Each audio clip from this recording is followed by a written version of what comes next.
Baik, Assalamualaikum warahmatullahi wabarakatuh. Selamat malam semuanya.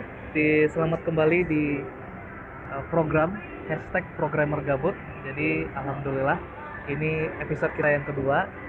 Saya di episode kali ini eh, udah ganti tempat syuting. Jadi masih di mall juga, tapi di mall yang berbeda. Jadi namanya juga Programmer Gabut, nggak ada modal, nggak ada eh, lighting, nggak ada sound effect dan segala macam.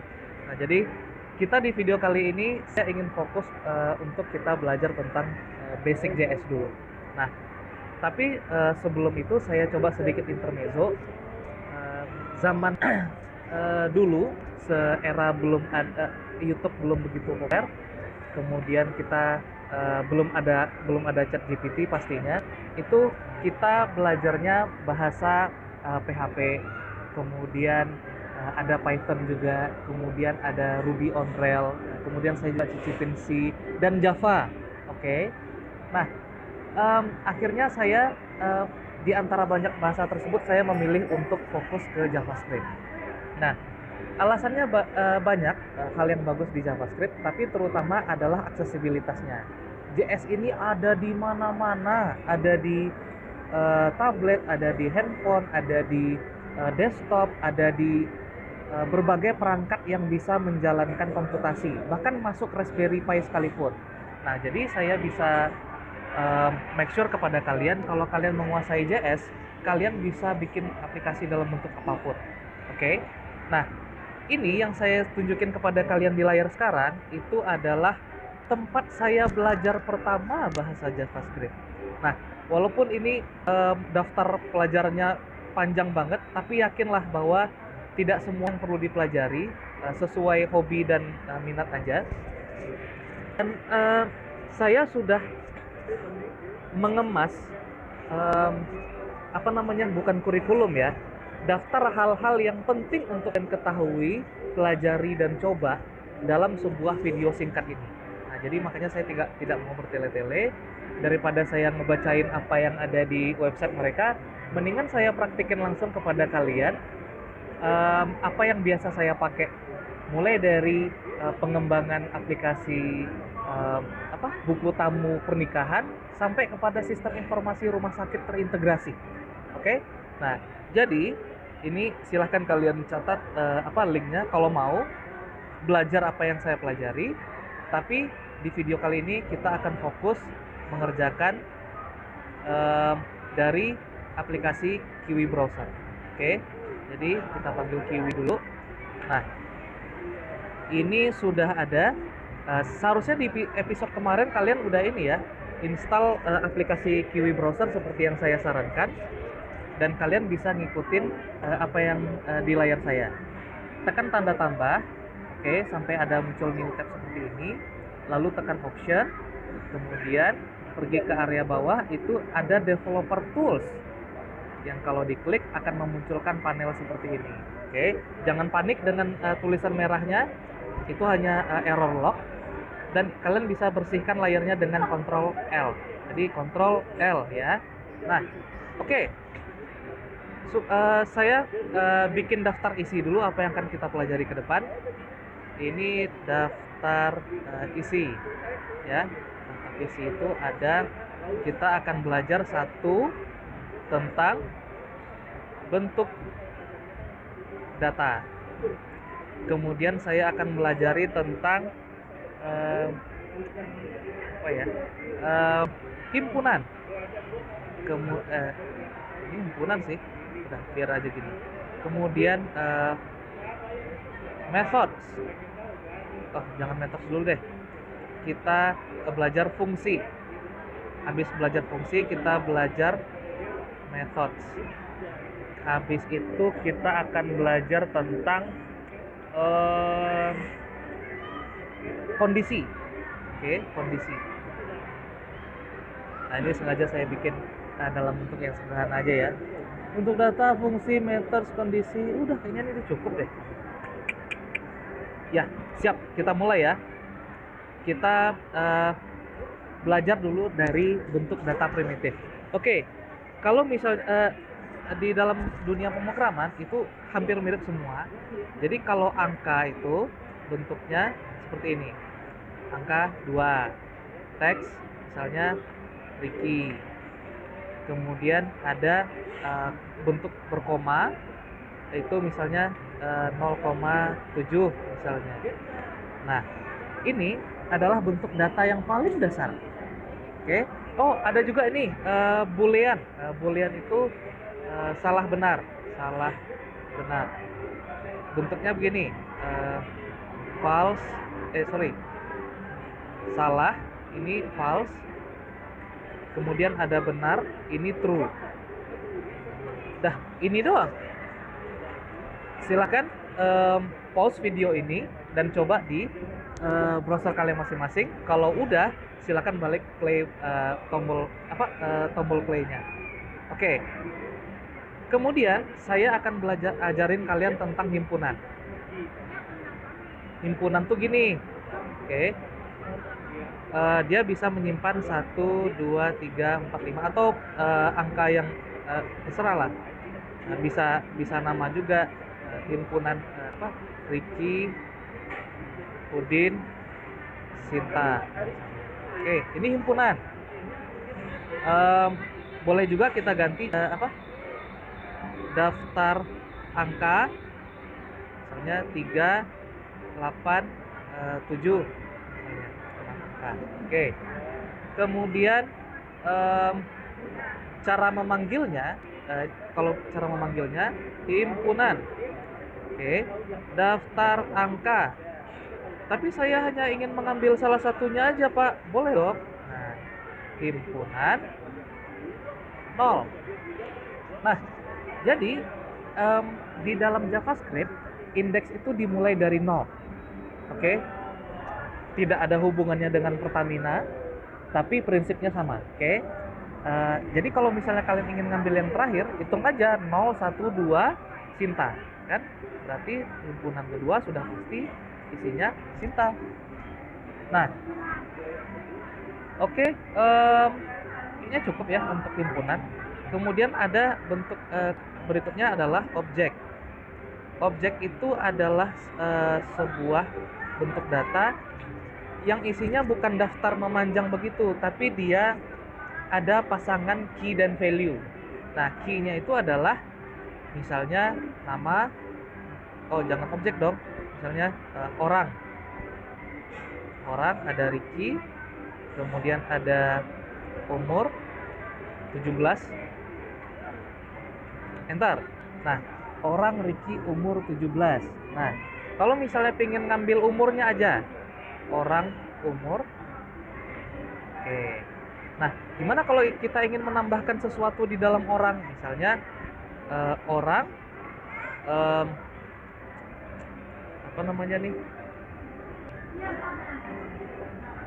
misalnya orang hobi. Orang hobi sama dengan sepeda, gaming, dan gym. Misalnya. Oke, kalau ini kita enter, maka nanti di dalam data orang itu sudah ada sekalian dengan hobinya. Nah, gitu. Nah, jadi terserah kalian ingin menyimpan data itu dalam bentuk himpunan ataupun objek. Itu tergantung dengan kebutuhan kalian desain sistemnya. Nah, kemudian saya mau ngajarin apa lagi tadi ya? Oh ya, ini silahkan tombolnya di tombol play-nya di pause dulu. Kalian cobain di laptop atau tablet kalian sendiri. Kalau udah, silahkan balik tekan tombol untuk kita masuk ke sesi berikutnya. Tadi daftar isi. Oke, bentuk data udah saya ajarin semua. Semua, yes, memang itu aja. Nih, kita masuk kepada fungsi. Fungsi itu gini. Fungsi itu adalah sebuah mesin kecil yang ketika kita berikan dia makan, maka dia akan mengeluarkan sesuatu yang dia dilahirkan untuk itu, atau kita yang hasil yang kita inginkan. Jadi, misalnya kita ingin fungsi yang yang diberikan 2 buah angka, maka dia akan menambahkannya. Nah, gampang. Caranya gini aja. Tambahin tambahin sama dengan sebuah fungsi yang ketika ini bentuknya begini ya, sama dengan buka kurung tutup kurung sama dengan panah. Oke. A dan B ini boleh huruf apapun terserah kalian. Nah itu kita A tambah B. Nah nih, jadi kalau misalnya kita ingin menggunakannya, gampang aja, tambahin 4 dan 3, maka hasilnya 7. Nah gimana kalau misalnya pengurangan Pak? Boleh, yang tambahin tadi kita ganti jadi kurangin, kemudian ganti ini kurangin. Gimana kalau kaliin Pak? Nah jadi gini, nah gimana kalau bagiin?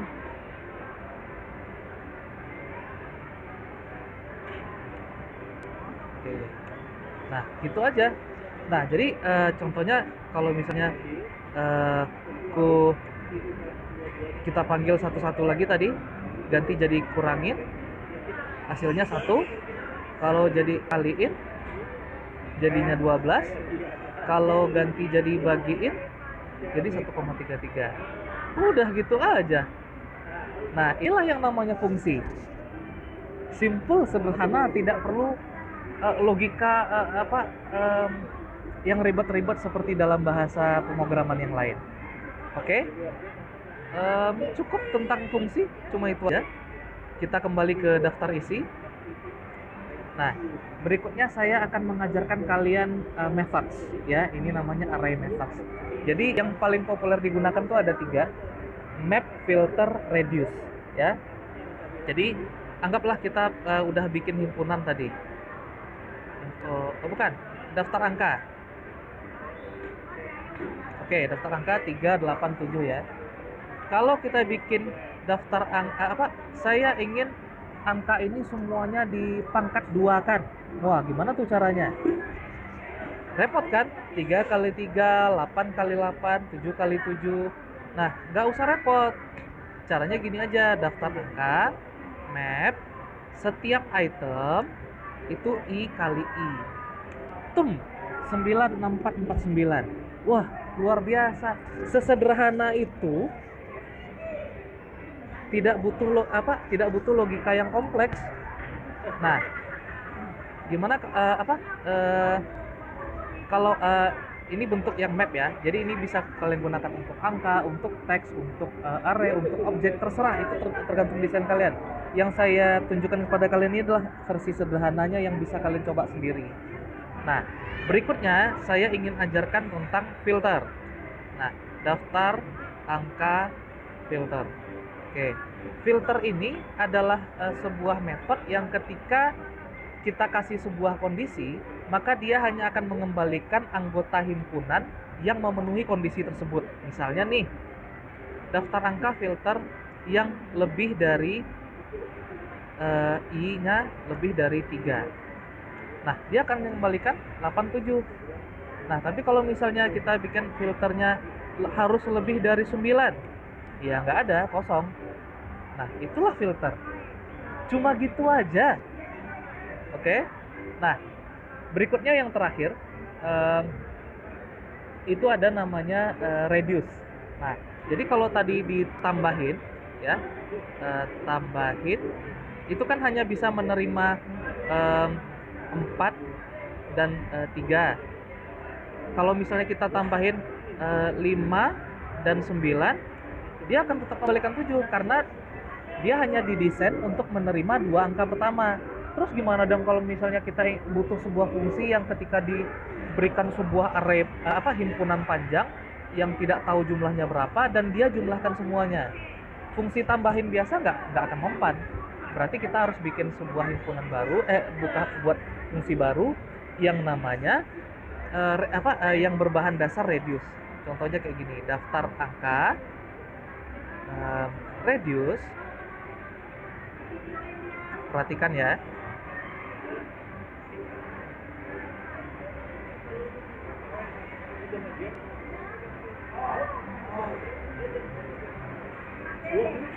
Oke. Nah, baru dia bisa menghasilkan angka yang benar. 3 tambah 8 tambah 7, 18. Yes. Nah, tapi kan repot kan kalau misalnya kita mesti ngetik-ngetik begini terus setiap kali kita butuh penjumlahan.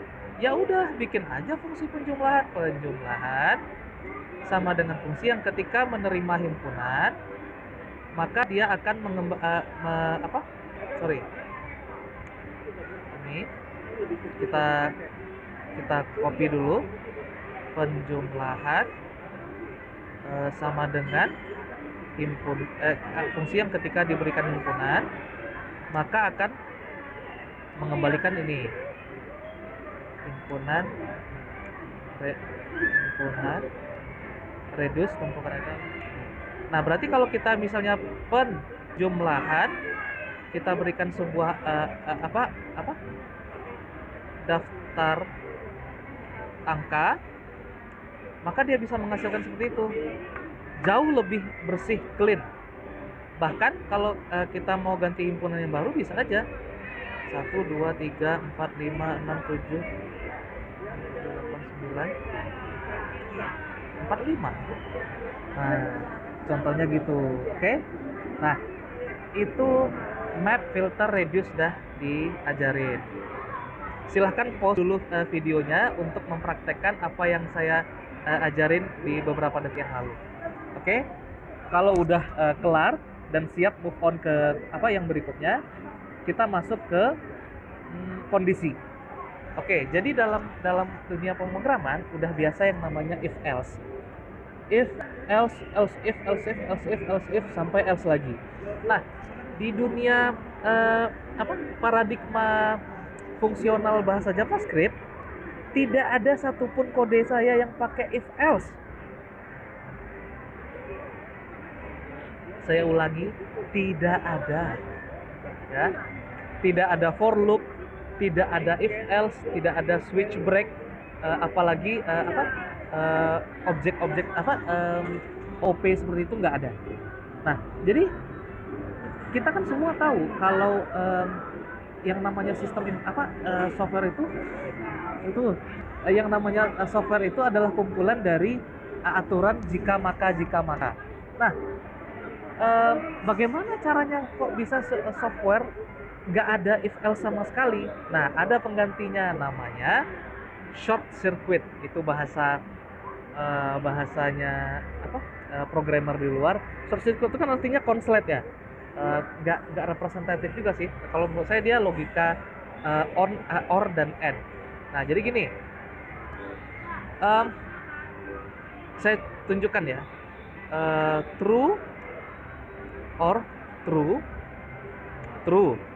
Ini atau ya. Kalau true or false, tetap true. Kok bisa tetap true? Karena salah satunya betul. Nah, gimana kalau false or true? Nah, dia tetap true karena salah satunya. Tapi kalau true dan true, tetap true. Nah, inilah yang namanya or. Terus apa gunanya kalau misalnya ini apa urusannya ini dengan logika pemrogramannya Pak Riki? Nah, ini seringkali dalam sistem informasi itu kita merepresentasikan sebuah kondisi itu dengan kondisi true dan false, dan ini bisa digunakan untuk menggantikan peran if else dengan cara yang sangat sederhana. Nanti kalian akan lihat dalam code saya. Nah, kedua itu ada namanya and ya. And itu seperti ini. True and true, maka true. Kalau true and false, false karena salah satunya gagal. Nah, kalau kita balik false and true, dia tetap false. Tapi kalau false and false, tetap false karena nggak ada satupun yang benar, ya. sorry, ini yang terakhir salah nih. False and false, ya itu dia tetap false. Nah, kemudian udah saya ajarin or, and. Nah, berikutnya ternary. Ternary itu bentuknya seperti ini. A atau kalau A benar, maka kembalikan C. kalau enggak kalau kalau benar kembalikan B, kalau enggak kembalikan C. Nah, inilah namanya ternary. Oke, gimana cara makainya? Contohnya gini. Em, contohnya gini. Em, Umur Ani sama dengan 17. Oke. Terus kita punya sebuah fungsi eh, bol bol eh, boleh eh, Netflix. Ya, Netflix itu kan ada yang 18 plus ya, beberapa film action dan segala macamnya. Itu adalah fungsi yang ketika diberikan umur, maka dia akan mengembalikan ternary ya. A atau B, kalau A, B dan C. Nah, ini tinggal kita ganti aja. Nah, umur kalau misalnya nih boleh atau belum. Oke, perhatikan baik-baik ya. Nah, apakah sudah boleh Netflix si umur Ani?